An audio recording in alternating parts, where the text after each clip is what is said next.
speak Spanish. Oh, great. Terrific. That's better. Now, you speak English and Spanish, is that correct? Yes, and see. Okay. Great. Now we can know what he's saying, what Nigel's saying. But you know what? Just to cover our bases, can we get someone to interpret for our hearing impaired friends? Would that be cool? Okay, great. Now go ahead, ask him where he's been. ¿Dónde has estado estos últimos 4 años?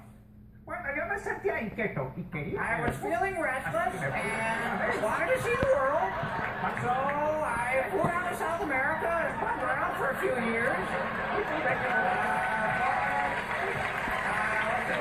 Then I ran out of crackers and had to come home. Well, we just hit a new low. Congratulations, Andy.